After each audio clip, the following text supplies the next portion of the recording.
Nuestro estudio de las crónicas de Israel ya está casi completo. El libro de Josué concluye con 5 capítulos cortos. El territorio conquistado ha sido dividido entre las tribus de Israel. El pueblo está en la tierra. Los enemigos han temblado y han visto el poder de Dios. Ahora, en vez de concluir el libro de Josué, Dios tiene otras cosas que quiere registrar en él para nuestro beneficio. A primera vista, los últimos capítulos de Josué parecen ser aburridos y de poca importancia para la iglesia actual. Sin embargo, creo que usted descubrirá al completar este estudio que las verdades más ricas aún están por ser aprendidas y las vamos a encontrar en los últimos capítulos de Josué. Hoy vamos a ver Josué capítulos 20 y 21. Denominé este estudio la historia de 2 ciudades. Vaya en su Biblia a Josué capítulo 20 y vamos a comenzar leyendo desde el versículo 1. Dice la palabra de Dios así: Habló Jehová a Josué diciendo: Habla a los hijos de Israel y diles: Señalaos las ciudades de refugio, de las cuales yo os hablé por medio de Moisés, para que se acoja allí al homicida que matare a alguno por accidente y no a sabiendas, y os servirán de refugio contra el vengador de la sangre. Y el que se acogiere a alguna de aquellas ciudades se presentará a la puerta de la ciudad y expondrá sus razones en oídos de los ancianos de aquella ciudad, y ellos le recibirán consigo dentro de la ciudad, y le darán lugar para que habite con ellos. Si el vengador de la sangre le siguiere, no entregarán en su mano al homicida, por cuanto hirió a su prójimo por accidente, y no tuvo con él ninguna enemistad antes. Y quedará en aquella ciudad hasta que comparezca en juicio delante de la congregación y hasta la muerte del que fuere sumo sacerdote en aquel tiempo. Entonces el homicida podrá volver a su ciudad y a su casa y a la ciudad de donde huyó. Entonces señalaron a Cedes en Galilea, en el monte de Neftalí, Siquem en el monte de Efraín y Kiriat Arba, que es Hebrón, en el monte de Judá. Y al otro lado del Jordán, al oriente de Jericó, señalaron a Béser en el desierto, en la llanura de la tribu de Rubén, Ramot en Galaad de la tribu de Gad, y Golán en Basán de la tribu de Manasés. Estas fueron las ciudades señaladas para todos los hijos de Israel, y para el extranjero que morase entre ellos, para que se acogiese a ellas cualquiera que hiriere a alguno por accidente, a fin de que no muriese por mano del vengador de la sangre, hasta que compareciese delante de la congregación. Ahora, fíjese lo que dicen los primeros 3 versículos del capítulo 21. Vaya por favor al capítulo 21, los 3 primeros versículos dicen así: Los jefes de los padres de los levitas vinieron al sacerdote Eleazar, a Josué hijo de Nun, y a los cabezas de los padres de las tribus de los hijos de Israel, y les hablaron en Silo en la tierra de Canaán, diciendo: Jehová mandó por medio de Moisés que nos fuesen dadas ciudades donde habitar, con sus ejidos para nuestros ganados. Entonces los hijos de Israel dieron de su propia herencia a los levitas, conforme al mandato de Jehová, estas ciudades con sus ejidos. Ahora, Dios ha designado 2 tipos de ciudades para que se establezcan en la tierra en esta nueva sociedad. Estas son, la primera clase, ciudades de refugio legal. La segunda clase, ciudades de refugio espiritual.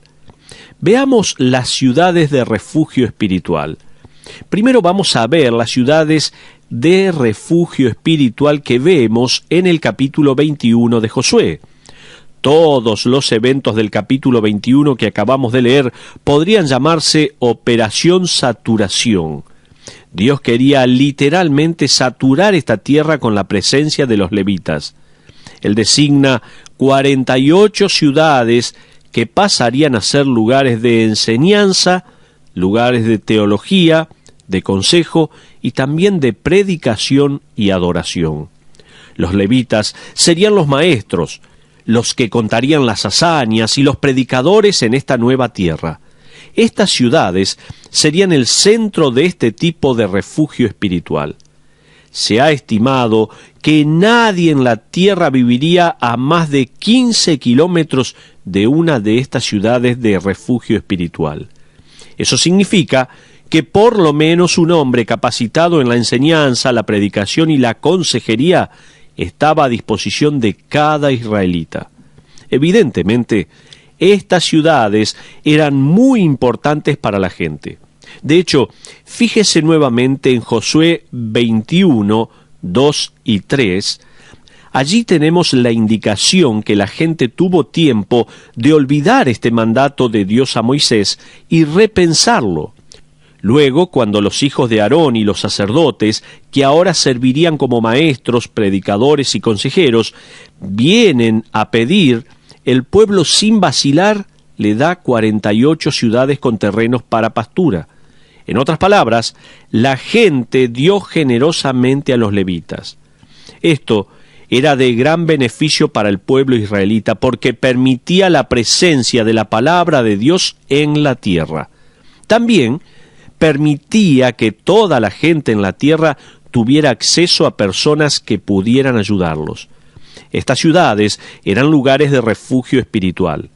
Al leer el pasaje quedé impactado con la generosidad de la gente que permitió que los levitas vivieran con todas las comodidades. La iglesia actual, amigos, tiene que tomar la misma postura, ya que esto es un ejemplo para nosotros. El cuidar de los pastores y misioneros es una bendición para la iglesia local. Una de las razones por las cuales, creo yo, Dios bendice a nuestra iglesia es por nuestra generosidad para con los siervos de Dios. Estoy convencido de esto. Cada vez que nos visita un misionero, hacemos todo lo posible por hospedarlo de la mejor manera y darle lo mejor. Recuerdo, cuando estaba aún en la universidad, pertenecía a un grupo que tenía el privilegio de representar a la universidad en cada iglesia que visitábamos. Durante ese periodo visitamos unas 150 iglesias. En el proceso, yo recibí la mejor educación en cuanto a cómo se debe tratar a un siervo de Dios. Es increíble ver el egoísmo en algunos lugares. Algunas iglesias no nos hospedaban en casas de familia y nos dejaban en lugares con nombres como el paraíso del camionero. Ahí nos íbamos a hospedar. Una vez visitamos una iglesia grande. Esa noche había unas 2,000 personas en la iglesia. Al terminar, el pastor vino y nos dio un sobre con un cheque y dijo: ¿cómo desearía que fuera más? Nosotros respondimos: no, por favor, no se haga problema. Pensábamos, solo hace falta que nos cubra los gastos del viaje. Le dimos la mano y nos fuimos. Cuando estábamos ya de viaje, abrimos el sobre y la cantidad no nos alcanzaba ni para el combustible. Bueno, me gustaría decirle que esa fue una excepción, pero no es así. Entonces, ¿cómo tratamos a los levitas?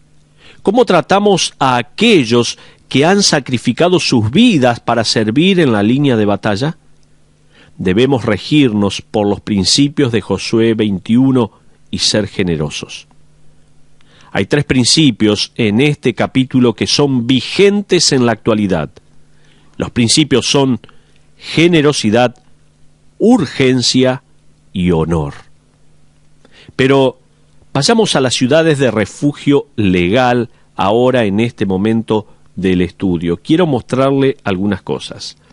Vamos a hablar de otro tipo de ciudades que vemos en el capítulo 20 de Josué. Josué 20, 2 y 3 nos indica el próximo tipo de ciudades. Allí leemos: señalaos las ciudades de refugio de las cuales yo os hablé por medio de Moisés, para que se acoja allí el homicida que matare a alguno por accidente y no a sabiendas, y os servirán de refugio contra el vengador de la sangre. Hasta ahí la porción. Sabemos, por lo que nos dice la Escritura, que había 6 ciudades de ambos lados del Jordán que fueron designadas como ciudades de refugio. De hecho, tenemos 4 libros del Antiguo Testamento que hablan acerca de estas ciudades de refugio y nos dan una pauta de que se trataba de algo muy importante en esta nueva sociedad. Vaya en su Biblia, por favor, a Deuteronomio 19. Allí encontramos una explicación más detallada acerca de estas ciudades. Vamos, Deuteronomio 19, versículos 2 y 3. Dice allí la Biblia: «Te apartarás 3 ciudades en medio de la tierra que Jehová tu Dios te da para que la poseas. Arreglarás los caminos y dividirás en 3 partes la tierra que Jehová tu Dios te dará en heredad, y será para que todo homicida huya allí». Más adelante, en este pasaje, vamos a ver que se agregaron 3 ciudades más, haciendo un total de 6 ciudades. Continuemos ahora con los versículos 4 al 6. Estamos leyendo Deuteronomio 19, 4 al 6, donde dice así la palabra de Dios: «Y este es el caso del homicida que huirá allí y vivirá, aquel que hiriere a su prójimo sin intención y sin haber tenido enemistad con él anteriormente, como el que fuere con su prójimo al monte a cortar leña, y al dar su mano el golpe con el hacha para cortar algún leño, saltar el hierro del cabo y diere contra su prójimo, y éste muriere. Aquel huirá a una de estas ciudades y vivirá, no sea que el vengador de la sangre, enfurecido, persiga al homicida, y le alcance por ser largo el camino, y le hiera de muerte, no debiendo ser condenado a muerte por cuanto no tenía enemistad con su prójimo anteriormente». Puede ser que usted se pregunte: ¿y qué de la persona que es culpable?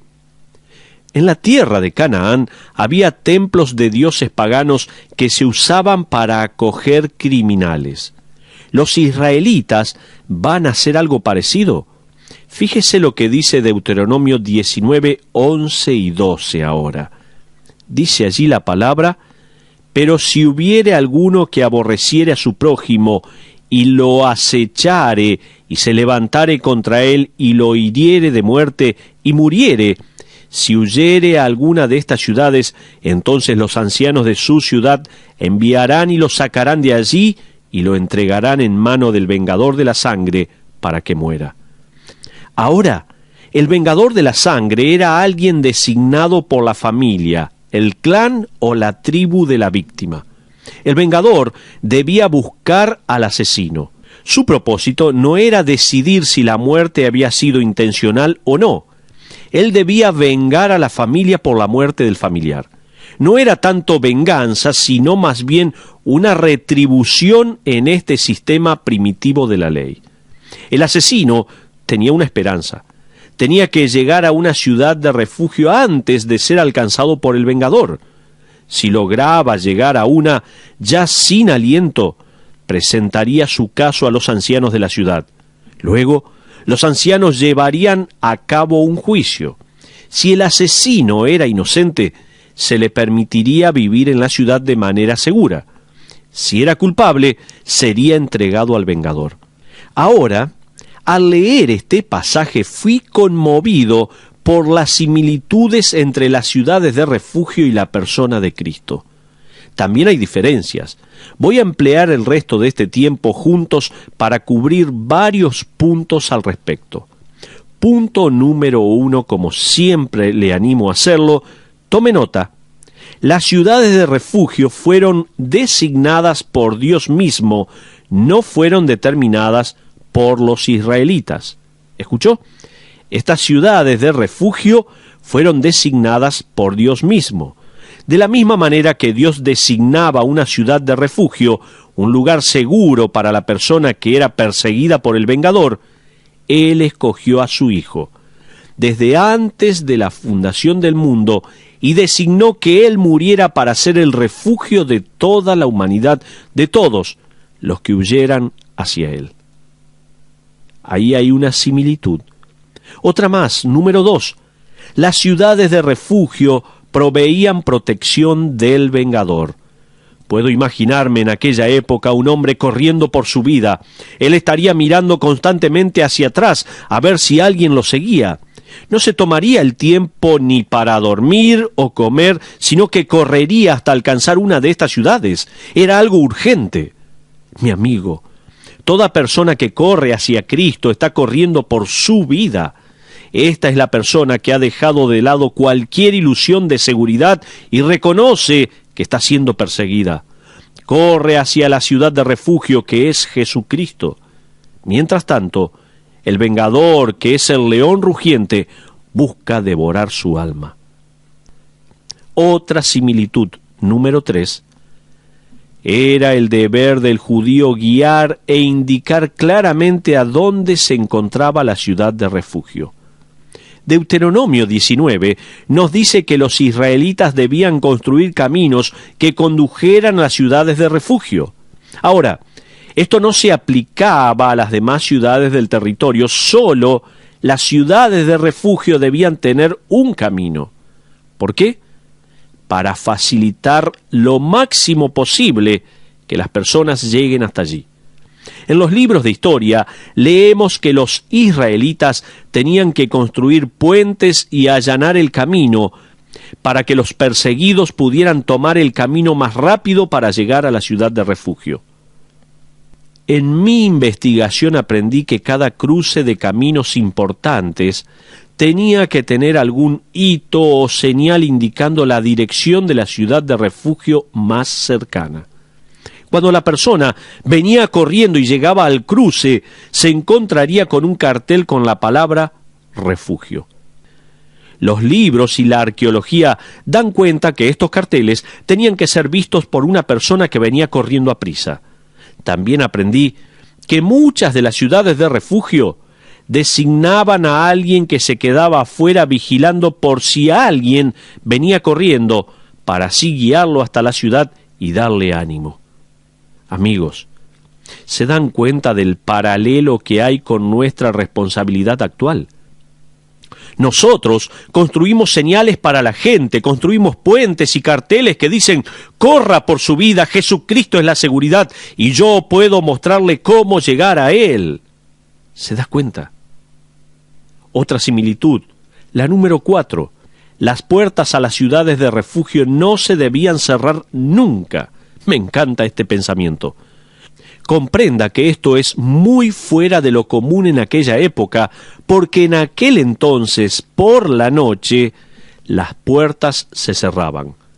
Esto protegía a los residentes de robos y demás cosas, pero las puertas de las ciudades de refugio nunca se cerraban. Es más, en tiempos de guerra, las ciudades cerraban sus puertas y las trababan desde adentro. Pero las ciudades de refugio recibían la instrucción de no cerrar sus puertas. Esto me da un par de ideas que quiero resaltar. Primero, esto me deja ver de la misma manera que Jesucristo siempre está disponible. Los que le servimos también debemos estarlo. En segundo lugar, esto de no cerrar las puertas me deja saber que la gente que vivía en las ciudades de refugio vivía asumiendo el riesgo, vivía por riesgo propio. Sería como si usted esta noche se va a dormir y deja la puerta de la calle abierta.